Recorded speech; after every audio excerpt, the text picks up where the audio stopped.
Alhamdulillah, syukran juga kepada pendengar kan. Tapi Muaz, bila kita cakap mencipta sejarah demi sejarah macam back to back ni, dan saya harap semua masih ingatlah dengan manifesto yang telah saya katakan tu. Confirm. Sebab momentum ni kita akan teruskan.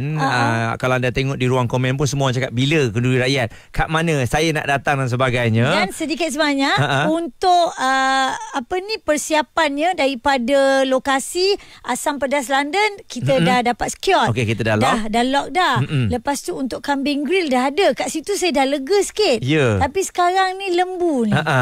Yang masih lagi mungkin kita tengah tengok lah untuk lembu yang terbaik.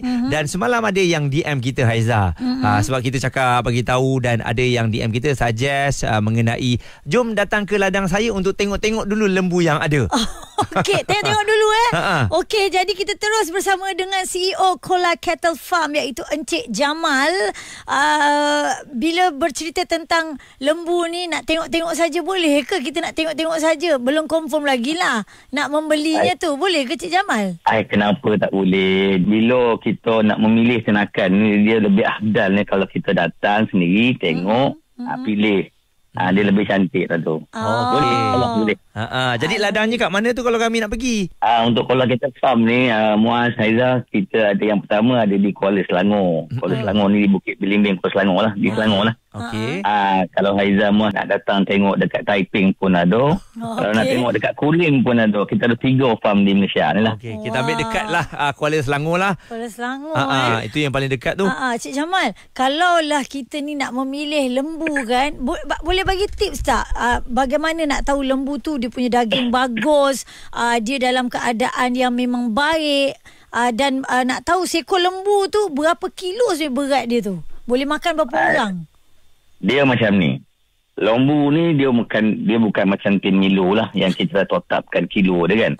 So lembu ni dia ada variety, dia ada borek dia macam-macam. Dia ada daripada 200 kilo, 300 kilo, 400 kilo, 500 kilo. Okay, semua ni bergantung kepada, maknanya harga dia tu, yang pertama sekali, dia bergantung kepada borek lembu tu lah. Itu yang pertama. Yang kedua tadi, macam soalan Haiza tadi, Muaz tadi, macam mana nak milih lembu tu kan? Macam mana keadaan lembu dan sebagainya. So kalau kita tengok lembu ni, kalau dalam industri ni lembu ni dia ada banyak, dia ada kita panggil body score lah kan. Body score tu 1 sampai 5. Selalunya 3 tu kita masih boleh nampak lagi tulang-tulang sikit, nampak dia tak penuh lagi lah badan tu. Tapi kalau kebiasaan kalau untuk akikah kau, untuk korban kau, ataupun untuk pemilihan kenduri dan sebagainya ni, dia cantiknya body score tu biar empek dan ke atas. So biar empek ke atas tu kita nampak penuh lembu tu. Kita nampak dia bahagian batang pinang tu penuh, dekat torset kat kaki belakang 2 tu kan. Yang tu pun penuh. So maknanya bila dah penuh semua tu, so kalau kita semua lih, daging dia lebih daripada tulang. Itu yang penting sekali. Jadi saya pilih yang nombor ompek lah ya.